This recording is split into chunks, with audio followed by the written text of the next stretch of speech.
ለኔ ዋጋዬ ብር ነው፣ ለኔ ዋጋዬ ቤት ነው፣ ለኔ ዋጋዬ መኪና ነው። ዋጋ ያላችሁ ሰው ሁኑ።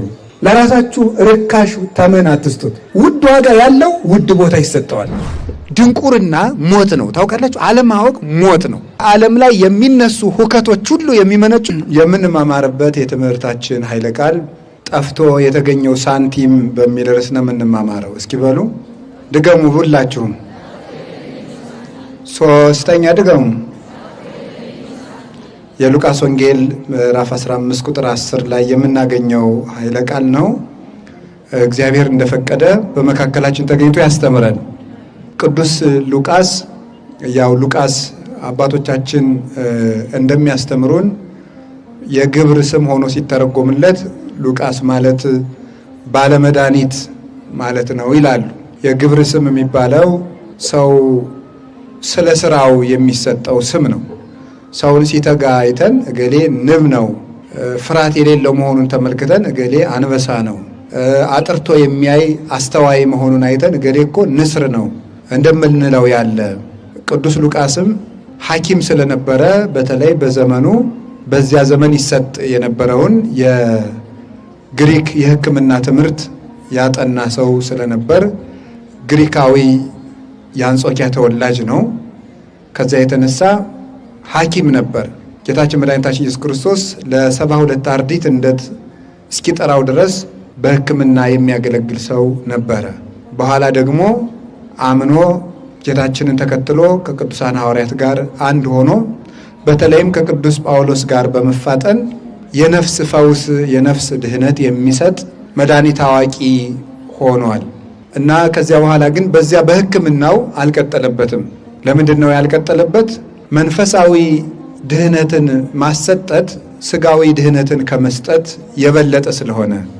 ሰለስቱ ምዕትም በፍትሕ መንፈሳዊ አንድ ሰው ካህን ከመሆኑ አስቀድሞ በሕክምና ወይም በሌላ በመድኃኒት አዋቂነት የነበረ ቢሆን ዲያቆን ወይም ካህን ከሆነ በኋላ ግን በዚያ ስራ መቀጠል የለበትም። ምክንያቱም አሁን መንፈሳዊ ፈውስ እየሰጠ ነውና ብለው ይናገራሉ። ቅዱስ ሉቃስም ምክንያቱም አንድ ካህን እንደምታውቁት ቅስና በሚቀበልበት ጊዜ ሊቀ ጳጳሱ እፍ ብሎ ንሳ መንፈሰ ቅዱስ ብሎ የቅስና ማዕረግ ሲሰጠው ጌታችን መድኃኒታችን ኢየሱስ ክርስቶስ በዕለተ ትንሣኤ ለቅዱሳን ሐዋርያት የሰጣቸውን 4 ጸጋዎች ይቀበላል። አጋንንተ አውፅኡ፣ ዱያነ ፈውሱ፣ እለ ለምጽ አንጽሑ፣ ሙታነ አንጽኡ ብሎ 4 ሀብታትን ለአንድ ካህን ክርስቶስ ሰጥቷል። ብዙ ሀብት የማይቆጠር 7 ሀብት እንደ ኢሳይያስ አቆጣጠር ሲጠቀለሉ ግን መገለጫ ሆነው የሀብታቱ መገለጫ የሆኑ 4 ግብራት እናያለን። እነዚህ አጋንንትን ማውጣት፣ ድዊ መፈወስ፣ ለምጽ ማንጻት ማለት በሐዲስ ኪዳን ሲተረጎም ኃጢአት ማስተስረይ፣ በጌታችን በመድኃኒታችን በኢየሱስ ክርስቶስ ስም አጥምቆ አቁርቦ ንስሐ ቀኖና ሰጥቶ ኃጢአት ማስተስረይ፣ ጋኔን ማውጣት፣ ድዊ መፈወስ፣ የሥጋ ደዌውን በመስቀል በጸበል በጸሎት በቅዳሴ በቤተ ክርስቲያን ሱታፌ ሁሉ፣ የአይምሮ ደዌውን በቃለ እግዚአብሔር መድኃኒትነት ይፈውሳሉ። የነፍስ ደዌ የሆነውን ኃጢአትን እንዲሁ በጌታችን በመድኃኒታችን በኢየሱስ ክርስቶስ ቅዱስ ሥጋና በክቡር ደሙ ይፈውሳሉ። ሙታንን አንሱ ብሏቸዋል። ሲያስፈልግ ሃይማኖትን ለማጽናት እግዚአብሔር ፈቃዱን ሲገልጥ ሙታንን በተአምራት ሊያስነሱ ይችላሉ። ሙት ማንሳት ግን ሁልጊዜ የሚደረግ አይደለም፣ ሲያስፈልግ የሚደረግ ነው። ተአምር ስለሆነ እንግዲህ ተአምር አይደለ? ተአምር ማለት ምንድን ነው? ምልክት ነው። ተአምር ምልክት ነው። በእናንተ ሀገር ቋንቋም ምልክት ነው መሰለኝ። በእንግልጣሩ ሳይን ነው የሚለው ምልክት ነው። ሚራክል ሲሆን ደግሞ ድንቅ ይሆናል። ታምራት መንክራት የሚባለው ለዚህ ነው። ድንቅ ታምር አንድ ምልክት ማለት ነው። 2 ድንቅ ማለት ነው። ምልክትነቱ ምንድን ነው ሲባል ለተፈጥሮ ውክልና የለውም ተአምር፣ ለሕግም ውክልና የለውም። ተአምር ከሕግ በላይ ከተፈጥሮ አሰራር ውጭ ሁሉ ይደረጋል። ተአምር የእግዚአብሔር የካህሊነቱ ምልክት ነው። እግዚአብሔር ካህሊነቱን የሰው ልጅ አልችለውም ባለው ነገር ላይ በመግለጽ ይታወቃል። የእግዚአብሔር ከሃሊነቱ። ፍጡር ከኔ አቅም በላይ ነው፣ ይሄ ሊደረግ አይችልም ያለውን ነገር እግዚአብሔር በችሎታው ያደርገዋል። ስለዚህ ታምራት የእግዚአብሔር ከሃሊነት ምልክቱ ውክልናዎች ናቸው። ሲያስፈልግ ሃይማኖትን ለመጠበቅ እግዚአብሔር ጌትነቱን ለመግለጥ ታምራቱን በዚያ ካህን ሊገልጽ ይችላል። ከዚያ ውጭ ግን ለካህን የተሰጠው ሙት ማንሳት የሚባለው ሙታነ ህሊና የሚባሉ አሉ። ህሊናቸው የሞቱ እዚህ ውስጥ ይኖሩ አይመስለኝም። እነዚህ አሉ። ሰምታችሁ ታውቃላችሁ? ቅዳሴ ላይ እለትነብሩ ተንስኡ ሲባል የተቀመጣችሁ ተነሱ ሲባል ነው የሚያውቀው መሰለ የከተማ ሰው ነው። ይሄን ታውቁታላችሁ? ሰምታችሁ ታውቃላችሁ? እና የተቀመጣችሁ ተነሱ የሚባለው ምንድነው? ቅዳሴ ላይ መቀመጥ አለ እንዴ? ይፈቀዳል? ቅዳሴ ላይ መቀመጥ የሚፈቀደው ለሶስት ሰዎች ነው። አንደኛው ለህፃናት ነው። ሁለተኛው ደግሞ ከባድ ደዌ ላለባቸው ነው። ሶስተኛ እድሜያቸው መጨረሻው አካባቢ ለሆኑ አረጋውያን። ከዚህ ውጪ ቅዳሴ ላይ መቀመጥ ፈጽሞ አይቻልም፣ እስኪያልቅ ድረስ ነው። እንዲያውም የህንድ ኦርቶዶክስ ተዋሕዶ ምእመናን ቄሱ ተቀመጡ ሲላቸው የሚቀመጡት አንደኛ ወንጌል ለመስማት ብቻ፣ ሁለተኛ የሚቀመጡት ቄሱ አሰናብቶ ሰረሆተ ህዝብ የመሰናበቻ ጸሎቱን ካደረገ በኋላ ብቻ ተቀመጡ ሲላቸው ይቀመጣሉ። ምክንያቱም ቤተ ክርስቲያን ቀራንዮ ስለሆነች። ታስታውሳላችሁ? ቀራንዮ ላይ ደግሞ በዕለተ ዓርብ እረፍት አልነበረም። መከራ ብቻ ነው የነበረው፣ ስቃይ ብቻ ነው የነበረው፣ ግርፋት ብቻ ነው የነበረው። ቤተ ክርስቲያን ፊትም እንደዛ ነው። አንድ ካህን ቅዳሴ እየቀደሰ ቢያርፍ እረፍት ቢያደርግ ጌታችን ኢየሱስ ክርስቶስ በዚህ ዓለም በእረፍት ኑሯል እንዳለን የሚቆጠርበት። ክርስቶስ ደግሞ በዚህ ዓለም እረፍት አልነበረውም። ኩሉ ለለ አሃዱ አሃዱ ገብኡ ውስተ ቤቶሙ ወግዚ ኢየሱስኒ ሆረ ውስተ ደብረ ዘይት ወአንግሃ ወበጽብሃ ቦአ ምኩራበ። ሁሉም ሲማሩ ነው ቤቱን ሄደ። ጌታ ኢየሱስ ግን ወደ ደብረ ዘይት ሂዶ አነጋ። ማለዳ መጥቶ ደግሞ በምኩራብ ገብቶ ማስተማር ጀመረ። እኛ የምናውቀው ይሄንን ነው። ስለዚህ ቤተ ክርስቲያን ምንጊዜም የቀራንዮ ውክልና ስለሆነች ማረፍ፣ መቀመጥ፣ እግርን ማሻረፍ፣ መቅመድመድ የለም። ቀጥ ብሎ መቆም ነው። እንደዚያ ከሆነ የተቀመጣችሁ ተነሱ የሚለን ለምን ይመስላችኋል? ሰው የሚተኛባቸው 3 የተሳሳቱ አልጋዎች አሉ፣ ወይም የሚቀመጥባቸው 4 ዝንጋኤ፣ 4 ኃጢአት። አንደኛው የኃጢአት ወንበር ነው። ሁለተኛው የመዘንጋት ወንበር ነው። ሶስተኛው ደግሞ ምንድን ነው? የድንቁርና ወንበር ነው። ዝንጋኤ ሀኬት ተብለን ልንተረጉመው እንችላለን ብለን ስንፍና፣ አለማወቅ እና ኃጢአት ልንቀመጥባቸው የማይገቡ ወንበሮች ናቸው። ኃጢአት፣ ስንፍና፣ ድንቁርና። ዮሐንስ ዘደማስቆ ደግሞ እንደሚናገረው በዓለም ላይ የሚነሱ ሁከቶች ሁሉ የሚመነጩት ከነዚህ ነው ይላል። ከስንፍና፣ ከድንቁርናና ከመርሳት ነው የሚለው እሱ። ከመርሳት ከነዚህ ከሶስቱ በዓለም የሚመጡ ሁከቶች ሁሉ ይመጣሉ ነው። አንዱን ብቻ ነጥለን ብናየው ለምሳሌ አንድ የተሾመ ዳኛ ህዝብን ሊበድል ይችላል። የሚበድለው ለምንድን ነው?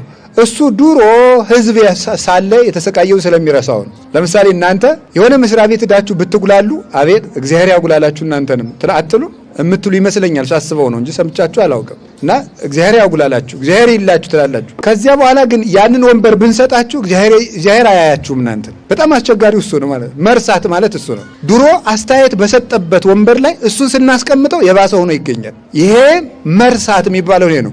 የሁከት ሁሉ ምንጭ 3ቱ ናቸው የሚባለው እያንዳንዳቸው 3ታቸውን ብንተነትናቸው ያቆዩናል። እንደው ብዙ ዕውቀት አለኝ በዚህ ርዕስ እንዳይሆንብኝ እንጂ በቤተ ክርስቲያን ያለው ዕውቀት ነው የኛ አይደለም። እና ብዙ ነገር ነው ያለው። ሰው ዛሬ ማታ ሊሞት እንደሚችል ሞትን ቢረሳ የሚጣላለ እንኳን የሚገድል የሚሳደባለ። ዛሬ ማታ እሞታለሁ ብሎ ያሰበ ሰው እንደው በፍጹም እንዴት ሊያደርግ ይችላል?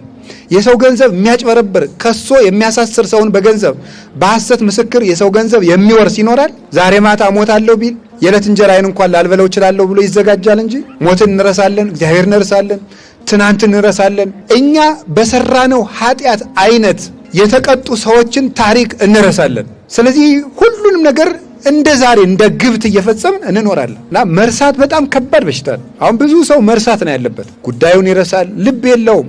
አባቶቻችንም እንደው ሊቃውን ሲተረጉሙ ለሰው ጆሮ እንጂ ልብ የለውም የሚሉት እውነታቸው ነው። ልብ የለውም፣ ብዙ ሰው ጆሮም የለውም። ዛሬስ ድሮ ጆሮ ነበር ቢያንስ፣ አሁን ጆሮም የለም ልብም የለም። ዝም ብሎ ቀፎውን ነው የሚንቀሳቀስ ሰው።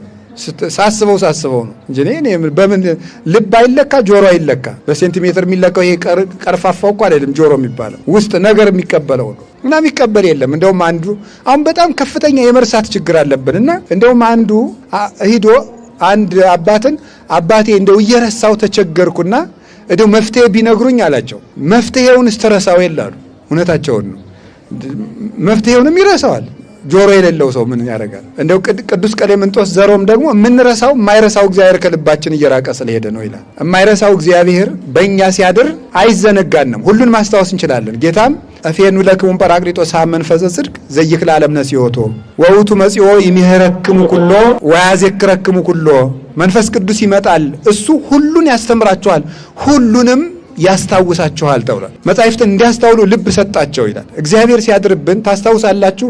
ጌታ ታምራት ያደረገላቸው ሰዎች ሁሉ መጨረሻ ላይ በተለይ አጋንንት ያደረባቸውን መጨረሻ ላይ እንደሚል ቃል ተጽፎ ታገኛላችሁ። ወተመይጠ ውስተ ልቡ፣ ወደ ልቡ ተመለሰ የሚል ቃል አለ።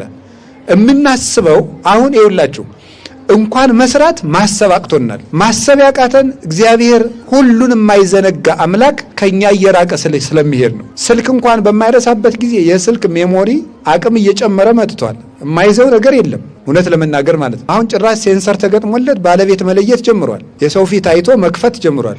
ሌላ ሰው መጥቶ ፊቱን እንዲህ ቢያደርግ ዞር በሌኔ ባለቤት ሌላ ነው ብሎ አይከፍትም። ፓተር ነው ቢደረግ ቢሰራ። አሻራም የሰው አሻራ እየለየ ነው አሁን ሰው ማለት እንግዲህ ስልክ ሴንስ ሲያረግ ሰው ግን ሴንስለስ ወደ መሆን እየመጣ ነው። እንደው አይምሮ የለሽ ነው እንጂ እንኳን ሴንስ እንኳን ሞልቶታል ሰው። አይምሮ ነው እያጣ የመጣው እና ልንማረው የሚገባን ምንድነው ስትሉ ለአንድ ካህን የሚሰጠው ይሄ ሙት ማንሳት፣ ጋኔን ማውጣት፣ ድውይ መፈወስ። ሙት የሚባለው እነዚህ ናቸው። በስንፍና አልጋ ያሉት፣ በኃጢአት አልጋ ያሉት። ድንቁርና ሞት ነው ታውቃላችሁ። አለማወቅ ሞት ነው። ስንፍና ሞት ነው። ቁጭ ብሎ መዋል ሞት ነው። ቁጭ ብሎ እንዴው በቃ አሁን አንዳንድ ሰው ያለ ይመስለኛል። እሱ ሱቅ አይከፍትም፣ የሰው ሱቅ ዞ ሲያሻሽጥ የሚውል ደጅ ላይ ቁጭ ብሎ ማለት ነው። በተለይ የድሮ ሱቆች ደጅ ላይ የሰነፍ መቀመጫ ወንበር አላቸው። ውጭ ላይ ተቀምጦ ወሬም የሚወራ ማለት ነው። እና እንደ ስንፍና ያለ መከራ የለም በእውነት ማለት ነው። ሰነፍ መጽሐፍ እንኳን ተሰጡት የሚያነበው ምን አድርጎ ነው? አሁን እግዚአብሔር ያሳያል።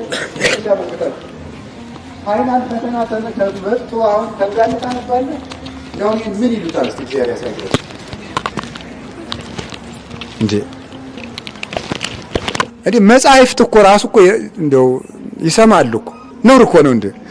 ውሃ ከሰማ መጽሐፍም ይሰማል፣ መጻሕፍትም ይኮበልላሉ። እና እንደው በግድ ነው እኮ የምንኖረው፣ እንደው በግድ ማለት ነው ዳውኖብን በግድ።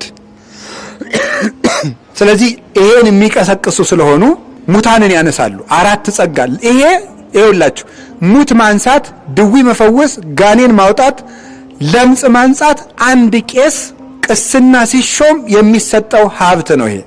ከዛ ደግሞ በብቃት ይሄን የሚያገኙት አሉ። በቅድስና ሴትም ወንድም ሊሆን ይችላሉ፣ በተጋድሎ ይሰጣቸዋል።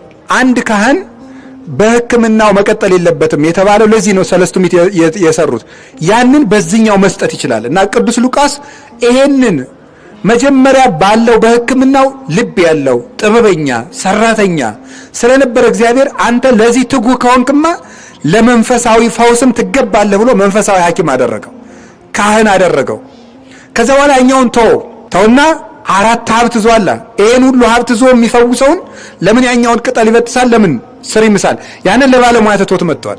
እናም ሉቃስ ማለት አቃቤ ሥራይ ማለት ነው ሚሉ ሊቃውንት ለዚህ ነው። እንደ ትክክለኛ ትርጉሙ ግን ሉቃስ ሉቃያኖስ ማለት ብርሃን ማለት ነው። ሉቃስ በግሪክኛ ስሙ ሲተረጎም ብርሃን ማለት ነው። የእውነትም ብርሃን ነው። ከአሕዛብ ተወልዶ መጥቶ አንጾኪያ ተወልዶ ነው ያደገው። አንጾኪያ አሁን ዛሬ ቱርክ ውስጥ ያለች ከተማ ናት። እዛች ተወልዶ አድጎ እግዚአብሔርን ሰምቶ ሳያውቅ ክርስትናን ሰምቶ ሳያውቅ በብሉይ ኪዳን እምነት ሳይኖር ለወገኖቹ ብርሃን የሆነ ወንጌልን ስለጻፈ ብርሃን ይባላል ቅዱስ ሉቃስ። ሰው ከትልቅ ሰው ስለተወለደ አይደለም።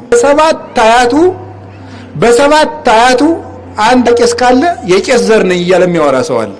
ፈላልጎ ማለት ነው። እስከ 7 ትውልድ ቆጥሮ ማለት እንደው ብትሆንስ ምን ትርጉም አለው? የአብርሃም ልጅ እስማኤል ነው፣ የይስሐቅ ልጅ ኤሳው ነው፣ የያዕቆብ ልጅም ሮቤል ነው። ስለዚህ ሰው ከደግ ስለተወለደ አይደለም ስራው ነው የሚያወጣው። ከትልቅ ዘር መወለድም አለመወለድም ቁም ነገር የለውም። ከጥሩ ሀገር መወለድም አለመወለድም ቁም ነገር የለውም። ሀገርን ጥሩ የሚያደርገው እኛ ጥሩ እየሆን ስንሄድ ነው።